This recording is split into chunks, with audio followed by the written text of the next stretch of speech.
Dance Your Heart on Fire podcast, episode number 31. So I think it was a big step for my personal development, you know.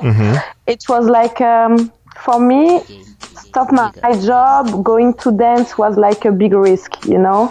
I wasn't really trusting myself, and it was like, okay, I know how to dance, I know how to teach, but I don't know how it will happen. And I was always scared, you know, like, and if tomorrow it stops, I have no job and everything. But I say, okay, I have to push myself and to do it, you know. Pois reclamas de tudo que eu faço, reclamas de tudo que eu digo.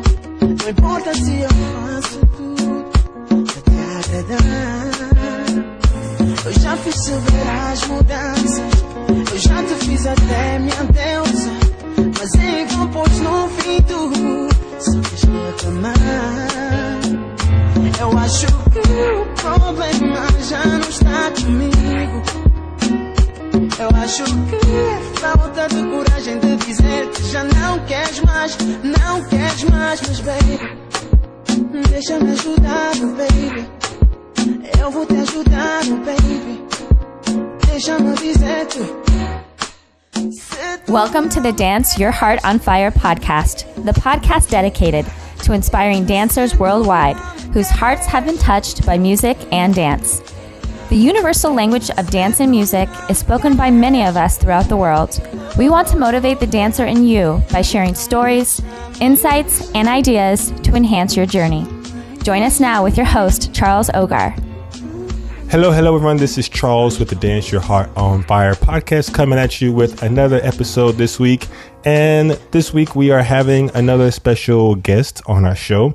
We have Anais Millon on the line, and she is an international kizomba instructor from Paris, France. She has been dancing kizomba and teaching kizomba for a really long time. I remember when I first started dancing kizomba, and these people were already kind of doing the choreographies and the shows and things like that.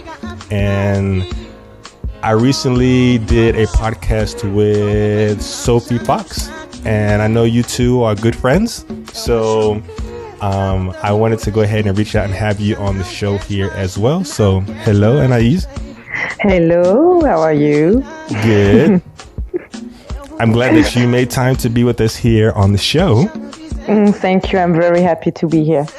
Definitely. So, for those people who may not have heard of you before, Anais, can you go ahead and let our audience know a little bit about what you do today? So, I'm a kizomba teacher, dancer, and performer. So, I start in 2009, and then I travel everywhere to teach and to perform in the world kizomba. Awesome. Yeah. And I also organize some events, but small events for charity things, but I think we're going to talk about that later. Okay, for sure. Okay, so just wanted to tell you also that if you know the company Island Touch, so I'm one of the choreographer. This year I gonna choreography the Ladies Kizomba Touch. So it will be a mix between hips movements, but most of steps, because I want that girls show the steps and not only the hips. So if you want to join us, just take in contact with the Island Touch. All right, so our people are listening. Before we get into kizomba, and I know kizomba is kind of like your main focus now, I'd like to delve a little bit into your personal history and ask how you first got started with dancing in general. So I'm born from a mother who was dancer, and she was trying to bring me in dance, like ballet, classical dance when I was younger. But unfortunately, I was hating that. So I think I stayed like 1 year jumping everywhere. And my mom told me, okay, we cannot continue like that. You need to stop and do something else. So I go to gymnastics. Okay, awesome. And I did it for, I think, 15 or 14 years. Oh, wow, that's a long time. in good level in France. And so it was like I had 30 hours per week to practice. And I had also a choreographer who make us working what I hating so much, like classical things and everything that was necessary for the gymnastic. So it was my first contact with dance. After that, my sister, she was a famous salsa dancer. She was dancing 10 years with Leon Rose. Oh, wow. Nice. Yeah. So she bring me in salsa because if I wanted to see her, my only solution was to go in salsa and to see her. So she bring me a bit, she showed me a bit the things in salsa. So it was my second contact with dance. And after that, I was working for a label of alcohol. Don't drink too much, it's bad for your health. And I was working for them 2 years as dancer in some clubs and everything. And then after I meet kizomba, and that's it. Now I'm here. Nice. I know you're living in France now. Were you born in France? Yes. I'm born in France, in 2 hours of Paris. My dad is from Martinique, a Caribbean island, and my mom is French, but I'm born in France. So you know all about the history of Zouk and Kassav and all those guys, yeah? Yes, everything. I'm born in Zouk. It's like my dad always told me, stop listening Zouk so much. You need to listen to singers. And I said, no, but I love Zouk. It's very romantic. Yes, but life is not romantic, you know. Nice. Okay.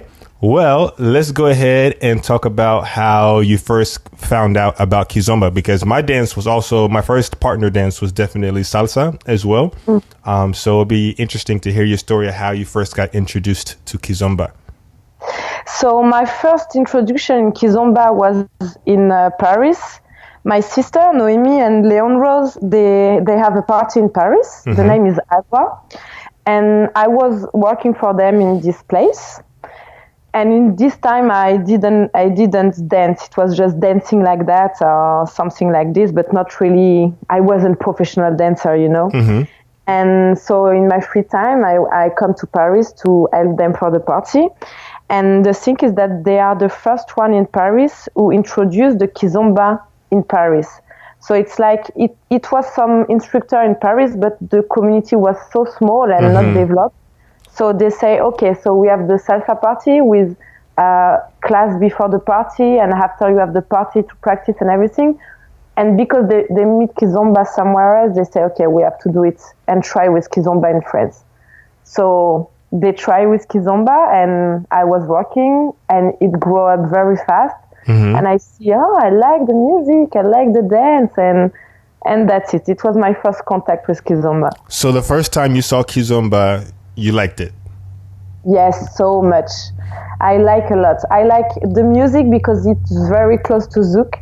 So for me, the first time I could not make the difference. It was like, okay, they're singing Portuguese on Zouk, but that's okay, that's right. I can hear that. And then I saw some people dancing. So the style was very different. You know, in this time it was so small, so the technique wasn't so big and it wasn't so developed, but it was nice to see people. I was telling me, okay, I'm a bit bored with Zouk because we always stay on place and everything. And I wanted trying tango. So I try one time a workshop in tango and I say, oh, tango is nice, but it looked like very boring with the people here. But I don't know if it's like this, but my first experience was this. So, and after that I say, so it looked like Zouk, but it looked like also tango. Nice. Yeah. Okay, so let's go back a little bit further, because before you said that you grew up with Zouk and Zouk was romantic and your dad's from Martinique and things like that. What did you guys dance? Did you guys partner dance to Zouk, or was it just something that you listened to, like while you're washing the dishes and things like that, or? No, you listen it. I was listening all the time in my house, in my bed, everywhere, you know. But I was young, so the only moment I could dance was to go to party. For example, you know, here in France, there is so many places very famous for the tropical party. And so I was going outside like all people in my age. I go to the club and dance, and with all the people was here, you know. It wasn't like with only one partner. Or, no, you just go to the club like you go to dance hip hop, you know. Exactly. And now in France, if you put zouk in kizomba party, the people start to be mad. You cannot do it here. Okay. How, when you first saw kizomba and you said the steps and the technique was a little bit different, can you talk a little bit about those differences? Because I'm kind of curious to see what it was then and then what you're used to. And then obviously what we have now is very different from when it first started back then, for sure. The first point was that it wasn't so many style, because the community and the people who was here before me, for example, they was doing kizomba, but not, how can I explain? It wasn't so big, you know, so it was some steps, but I don't know, I can explain that. That's it's okay. Like the style was different, and also it wasn't so many steps. It was like maybe, I don't know, like 10 steps and one lift very... Each time everybody was lifting. It was like crazy. It's like you dance up, lift, you dance, lift. It was crazy. It was, my generation was the lift generation. Yeah. And yes, that's it. It wasn't same. The way the people dancing was more, maybe more with the soul and less with thinking about steps and everything. That makes sense. Very small technique, yeah. I got you. Was cool, but was very small. Okay. I think if it was staying like that, it wouldn't be so interesting. Yeah, that makes sense. So, you're salsera, and you're with your sister and with Leon Rose in Paris, and you see this dance, you like the music. Did you start taking classes? And if you did start taking classes, who was your first teacher? So I never took classes because I was working when it was the classes. And I didn't live in Paris in this time. I was living in my town in 2 hours of Paris. So I didn't have time to come to take classes or things like that. And I wouldn't. It was like, okay, I want you show me step and I just want to have fun when I have a break, you know. I didn't want to be a dancer. And then I meet my ex-partner Morenasso. And he showed me how to follow him, you know, like, try to follow me. So I tried to follow him. Wasn't so bad for my first. And after I said, no, but try to connect your leg and try to understand what I do and everything. So he explained me some things, and that's my first way to learn was with him. Okay. And how long did you guys practice? Was he already teaching? Was he already traveling to teach? Like, what was going on there? No, we make our name together when we start with the competition, but before he wasn't teaching. So I think he was teaching one time in a place, but not like something very serious, because this time he was football player, so he didn't have time to do it also. And so we practice like 30 minutes per week in the party for 3 months. And then he say, oh, there is a international competition and everything. And I say, what? Competition? No, I don't come. And he said, but why? I said, because I'm not good. I see the dancer, the girl, they are moving so well and they follow you. And for me, he was a different dancer. His style was so different with the other, you know. So I say, if you go with me, you're gonna lost, you know. You need to come to someone who knows to dance. And he say, no, but I won't go with you. If you don't come, I don't come because I want something funny with you. So at the end, I say my sister, oh, this guy, he wants me to go with him in the competition. And she said, but you have to go. And I said, no, I don't go. And she said, listen, you don't live in Paris. So even if it's super bad, just don't come for 1 month and people will forget you. After that, I say, okay, I do it. And at the end, we finish in Portugal to representing the France. Also the same years that Tony Perata and Aurélie in this time. And it was also Albir and Sarah. So we are like the generation of the explosion of kizomba. Yeah, you know? You guys are like kind of the original gangsters of kizomba. That's it. Okay, awesome. So you guys went to Portugal to compete, and then what happened after the competition? Because I mean, you did the competition, you didn't want to be a dancer, you almost didn't go to the competition, but now you're internationally known everywhere. So what happened after the competition? So we did the competition, and after this competition, we start to have some contract. People wanted to work with us, so we say, okay, why not? We can do it by side and do some things, like make demonstration in party, the things like that. And we have a man from Belgium, José Dongala, who invite us to perform, but it wasn't a show, it was only a demonstration, So he said, okay, you can come to perform, I will be happy to have you there and everything. So it was one of the first to support us, he was one of the jury, and he was liking what we did.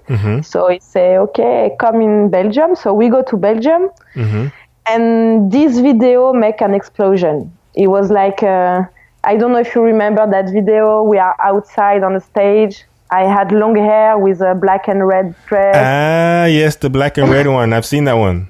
Yeah, so I think it was our first stage, one of our first stage, and it was crazy. And people see this video so many times, and it starts to grow up. And then we have some requests in Paris to teach in big schools. So at the beginning, we didn't know really if we wanted to do it, because teaching is something, The thing is that Morenazo was very good with the technique because he's Angolan, and he has some new things when he was dancing that people didn't do, And me, before, when I was a gymnast, I make some formation to teach gymnastics. So for me, the pedagogy was easy, So we say, okay, let's try. So we sit down and we take a paper and we try to write, okay, Saïda Moulia, what is it? Why we put the leg like that? We didn't want just teach like, okay, just put your right leg in front, the left leg. Yeah, definitely. Yeah, we really wanted to teach, so we sit down and we take the time to write everything, the technique.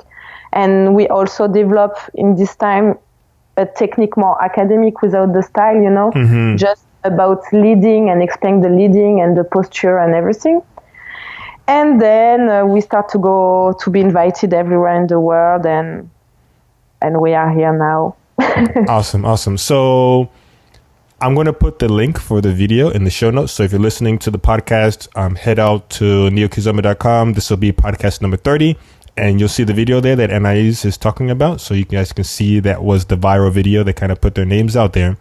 So, but be nice on this video. It's super when I see me dancing. But it's good to see the progression. God. I mean, even with Tony Pirata and Albir, you take a look at their videos from years ago, and you take a look at their videos today. Like you get to see the evolution of their style, So yeah, it's a good thing. Okay. So how long was it before you started doing kizomba full time? The thing is that I was working in my town, so I was working in social with young people who have social problems during the time. How can I say, out of school? You go to school and you have free time after, and before and during holidays. So I was bringing them everywhere in holidays and things like that. So it was a kind of education, but we was using many things. Like I was painting a lot. So I was trying to help them with activities and sport and many things, and bring them in holidays to see the sea or to go to the mountain because they have not money to go by themselves or the things like that. And in parallel, I was working for my sister in Leon, and in parallel, I was also starting to teaching.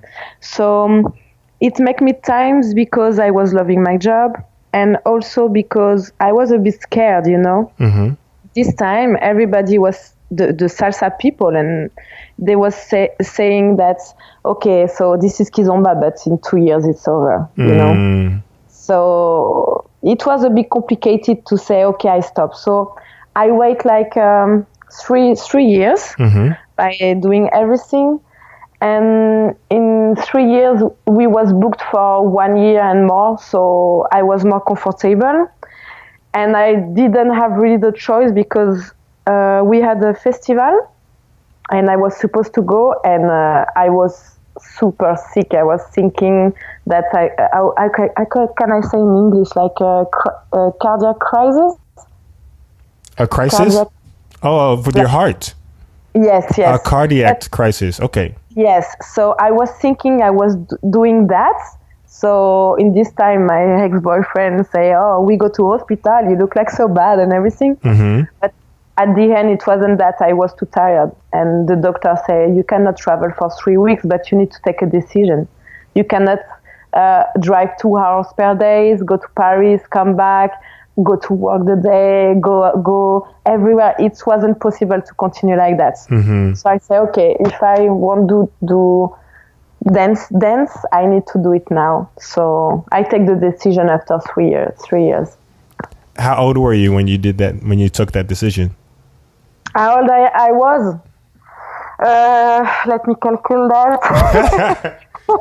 I'm 34 now, so I was like 28 maybe. No, 29 maybe. Okay. 30? Yeah, 29. Nice. I'm a bit old. I'm about to be 32. I'll be 32 Okay, so if people next ask month. you, oh yes? But you are younger. No. If people ask you, people close your ears. But if people ask you, I'm 28, okay? Okay, I'll let the people know. Let's take a quick moment to thank our sponsors. Have you been looking to level up your kizomba, but you don't have the local instructors to take you there? Are you looking for something concrete to practice with your kizomba partner? Or are you looking for kizomba lessons that you can take on your schedule in the comfort of your home? If you answered yes to any of these questions, look no further. LearnToKiz.com is what you need. Progressive, step-by-step lessons that you can take at your pace in the comfort of your home or anywhere with a solid internet connection on your PC, Mac, or any smartphone. New videos are added every month. You can try this awesome resource out 30 days free at LearnToKiz.com/podcast. After the 30 days free is only a low $15 per month. But again, the special offer for the Dance Your Heart on Fire listeners, 30 days free at LearnToKiz.com/podcast. You won't find this offer anywhere else. LearnToKiz.com/podcast. And now back to our show. Okay, so you decided to start dancing full time, and you're with Moronaso. You have all of the travel appointments to go to the different festivals and congresses and workshops and things like that. So looking back on it now, like, do you regret the decision? Would you do it all over again? No, I don't regret. Really not. It was a beautiful experience, and with Moronaso, we just stopped, but we worked 7 years together, so it was very, very good, you know. And I like what I do. It's like I really love teaching. I think this is the thing I like more in kizomba is teaching, and also I like to perform. So I cannot regret. You know, it's like it's my way, I think. Definitely. Yeah. So what would you say has been one of the biggest lessons that you've learned with kizomba over the 7 years that you've been teaching with Moronaso? Ooh, this is a hard question. You don't have to choose one, maybe 3 if you have a couple of them. You know? So I think it was a big step for my personal development. You know, it was like for me, stop my job, going to dance was like a big risk. You know, I wasn't really trusting myself. And it was like, okay, I know how to dance, I know how to teach, but I don't know how it will happen. And I was always scared, you know, like, and if tomorrow it stops, I have no job and everything. But I say, okay, I have to push myself and to do it, you know. And also, it was a bit hard because this world is like a man world, you know. So I always have a personality who never shut up and everything, you know. But in this world, it's more difficult, you know. But I did it and I continue to do it. But it's like, no, it's like that. I think I learned a lot about myself and about my capacity and quality and everything, not only the bad part of me, you know. Yeah, definitely. I would definitely agree to that. I've been teaching kizomba full time for a little over 2 years now, so I can relate to that. I got fired from my job back in 2014, so it's been crazy, but it's been a good journey so far. So it's interesting to hear your perspective because you've been at it like a lot longer, you know, and it's kind of the same thing here in the United States with the salsa events and the salsa people, and then kizomba starts to grow and it kind of stands on its own 2 feet. So things like that, it's interesting to hear, but it's good. It's motivational. Yeah. And still now for my life, sometimes I'm a bit scared, but it's like, okay, look what you did before and you wasn't expect to do it. So relax, girl. Yeah, definitely. So would you say that the fact that it's a man's world, would you say that's one of the hardest challenges you've had to face with kizomba? It's not the most difficult challenge in my life, of course, but this part is very big because when you are in this world and you start to travel, all your life turn around this place, this kizomba, you know. It's like every choice you do in your life is around kizomba. Even your personal life is like by side because you are never here, you always travel and everything. But the point that this is a man world is sometimes difficult because you give everything. I give everything like a man who is traveling like me, you know. We give the same. I wake up early like him.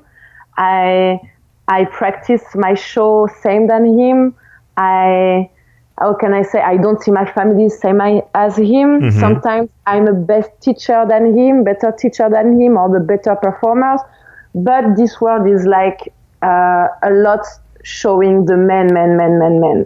But people forget that when you are a couple dancer, this is the two. It's not only the workman. Yeah, you know, sure. It's also the girls work. And I can tell you because I know all the girl in this place, but not all. But the girl like Sophie, like Carola, like Sarah, we are all working super hard. You know, and the thing is that sometimes it's like people doesn't recognize you. It's like, okay, are you the man? Blah blah blah blah blah blah. You know, the girls are just crazy with the guys, and the problem is that the guys, they have sometimes, not all, but they have sometimes an ego like super too big. You know. Yes. So sometimes it's a bit hard to fight and to show that, okay, I'm not only a girl, I'm not like a plant dancing with a superstar. Yeah. I also open my mouth to explain you some stuff and everything. And I'm also creative and everything, you know. But it's not easy for the girls. Yeah. Yes, definitely. This reminds me of the note that you put out on Facebook not too long ago. Where you're talking about the quality of an instructor and a dancer and how a female instructor is not just a person like moving her ass around, you know? Can you talk a little bit about that note and why you felt the need to write it? And I'll also put a link to that note here on the show notes. Yeah, of course. The thing is that all the time people asking me what I do in life, and I say I'm dancer, I teach dance and everything. So you say, that's super nice, but what you teach? And I say kizomba, and you can see the face of people like starting to be like strange and say kizomba. So people paid you to make the guy hot. No, no, it's not the same kizomba that I teach. So it's a bit, one more time, it's a bit difficult because people think like we are we are a clown, you know? You say clown? Yeah, we are clown. So it's like, oh, you are a dancer, but it's not technique. You just check your ass and everything. And the thing is that it's not only for that. This is also the point that I don't understand how you can teach couple dance, but doesn't control all parts. So if you go to the classes and you go, for example, to a classes of a couple or another, and you enter, and I'm a girl, and I want to learn, what's happened is that the teacher never talk for the girls. Or yes, just move your hips like that and that and that, but it's so much more, you know? And it makes me tired because the thing is that if the people doesn't, I want to say the professional people in this world doesn't take it seriously, how you want that people take us seriously? You know, it's like these people, they are paying to learn, you know. It's like it's the same if you go in a class and the teacher just talk for girls and don't say anything for men. It can be crazy. The people gonna stop to go to school and learn on YouTube, and it's exactly what's happened with girls. But the problem is that on YouTube there is many good things about the hips movement. There is many things I like, but there is also shit, you know? Yeah. And the girls go and they think, okay, I need to do like this, like this, like this. And when they start to go in social, they cannot dance. Or they dance like super strange and and I say, okay, it's not kizomba. What's happened in this place, you know? Definitely. Yeah. No, I definitely think... I'm sorry, go ahead. No, and I wanted just finish by the thing that there is many people who organize and because they fall in love with this dance, you know, but they don't take the how can I say? It's like they want kizomba, so they put many people to teach in kizomba, but they don't take the risk really to take less people for their client can learn more, you know? It's like, okay, if I want to organize kizomba things, I can take this, many people, and I don't care if it's not good. It's only kizomba, we don't care. But why? We don't care. No, I'm not don't care, you know? Yeah, I definitely hear what you're saying. And I can see I guess you could say, call it inequality. But I would say even this men's world is not just in the kizomba. It's kind of like in the general world, you know, like in a lot of different fields, for whether it be doctors or different things. I'm pretty sure like women have to fight a little bit more for the same rights as the men, you know? Yeah, it's exactly the same everywhere. The thing is that I think maybe it was same in my work before, you know? So it was always, I needed always to work 10 times more than my colleague, even if he was super bad, but he was a guy, so okay. But the thing is that in this world, sometimes the guys are acting bad, you know? It's not only, okay, I work with someone, we have the same post, but he has more money than me or things like that. It's more than sometimes the guys use the girls, you know? It's like they can play, they can just clap the finger and say, okay, I fire you. You want more money? You think you are someone? Go out, I will find someone else, you know? I don't care if you dance or not, I don't care. It's like that. And people don't say anything because it's the bad part of the dance, and we don't want the people know it, and it's normal because they are not coming to know everything. But it's more difficult. So it's like you have a job and in 2 minutes your job is over. Just because you say no. I'm not agree, you know? Yeah, that's crazy. Yeah. So it's sad, but this is like that. Yeah. But there are strong girls who fight for the other one. Yeah, and I think there's more and more of it coming to light, you know, and appreciating both sides of the role, especially in a partner dance, you know, like, yes, the follow needs to follow, but like there's a lot of technique that goes behind it, you know, so I think that's starting to change. I don't think it's... Yeah, I think so. I think there is... it's when I write this article, it wasn't like... everything is like that. Definitely. There is people very good. There is organizer very serious. There is teacher who was not famous but who are very serious. You know, so no, it's not not everything is dark, you know, but there is this dark side, and this dark side put the things less serious. And it starts to be more difficult to keep it as a job, because it's like you can never know. You need to negotiate all the time because they won't bring so many people, and you cannot ask for your money that you can normally have. But that's strange. That's okay. It's the world like that. Yeah, I hear you. All right. Thank you for sharing that. This is like one of the reasons I wanted to have you on the show, to kind of give you a chance to kind of speak to that and put that out there for the people to hear, because I think it's an important subject that more people need to hear about for sure. So tell us about your company, Evidence. Yes. So this year I opened my company. So it's my way to return in some things more important, I think, you know. So the first point is that I have a dance company.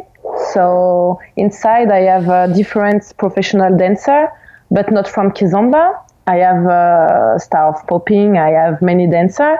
So this is the first part of this company. So we make some show and try to introduce the kizomba in another world, like a hip hop world or other dance world, you know.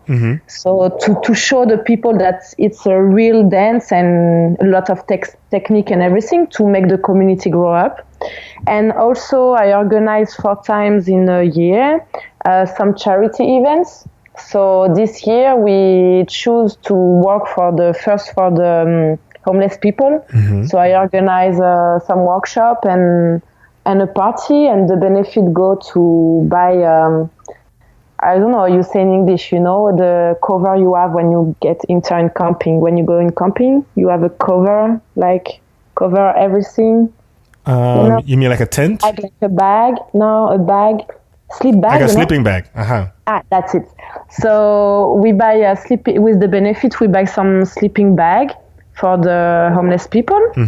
So it was the first things. And in, I think, January or February, we are not agreed for the moment with the dates. We're going to organize a party and workshop, and the benefit will go to cancer research. And after, of course, now everybody know I'm fighting for the right of women. So we will organize same workshop and party for the benefits go to help the women who are beat by the husband or who need how can I say urgency. People that are in. You mean for the women who are like victims of domestic abuse? Yeah, exactly. So they go in some house, you know, the safe houses. Yeah, that's it. So we're gonna help this kind of house, and the last one will be for helping the people who cannot eat. So for buying some food and bring somewhere. We don't know exactly yet. We always work with some organization bigger. But for the moment, we have not decided with who we want to work. But that's it. So this is the point, very important, because I'm a bit famous here. So if I can use the people who know me to help the other one, I'm happy to do it. That's awesome. That's so awesome. So yes, if you have a link or something like that, like a Facebook group, I can put that on the podcast notes, so that way people can find out more about that as well and be a part of that. Okay, cool. Nice. All right, Anais, it's been an awesome interview so far. So what I like to do to close out the podcast is give you the opportunity to give some advice. And I want you to give advice to female instructors in the kizomba world. And then I want you to give advice to just the kizomba world in general. Okay, so for you girls, my advice will be that if you start with kizomba, not only dancing, but if you are an instructor and you want to be a good instructor, you need to control the 2 parts. It's like control the technique of ladies like super well, not just only checking the ass, but everything about the posture, the condition of the arm, and everything. And also, girls, you need to learn about leading. You need to be able to lead all girls when you are in party. So you can explain good to the men and good to the girls. So you can be to have more part of your teaching. So even if your partner is sick, you can be in your class and teach for all the class, you know. Don't be dependent of someone. You need to be dependent of you only. So that's the advice for you, ladies. Awesome. And for the kizomba world is that just try to have fun and everything, but if you want to make the kizomba grow and that people respect it, try to be careful of what's happened, what you like, what you don't like, and try to be a bit more interested, you know, not only about the social dance or the video you can see on YouTube. Try to learn a bit about history. There is people, Angolan people who know good history, who know the things, so go to see this person and try to understand more, and also practice your technique, because it's terrible when you go in social and you start to dance with people and people start to say, oh, don't go dance with him because his leading is terrible, or don't go dance with her because she's too heavy, she's gonna walk on your foot, you know. So if you want that the dance grow up, take classes, just don't go on YouTube. And try to take classes with the good people, not with the liar. Yeah, definitely. That makes sense. Awesome, Anais. Thank you so much for your time. If people want to find out more about you, how can they find you on Facebook or in any other social media that you have? So you can find me on Facebook or Instagram. My name is Anais Millon. So you can write it ANAISMILLON. And I will be happy to have you in my contact. Awesome. Thank you so much for your time. We appreciate sharing your experience and your knowledge and your story with kizomba. And it's also going to be awesome to kind of share that with the people out there for the podcast. Thank you very much to you. I'm very happy to have this time with you. Thank you very much. Thank you for checking out the Dance Your Heart on Fire podcast today. Be sure to check out neokizomba.com for links to everything that we chatted about today, as well as some awesome free resources to enhance your kizomba journey. Não precisas ter pena, baby, não vale a pena.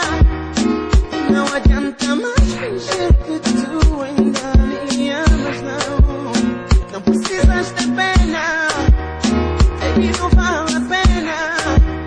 O que nos resta, baby, é apenas dizer boa sorte no outro mundo.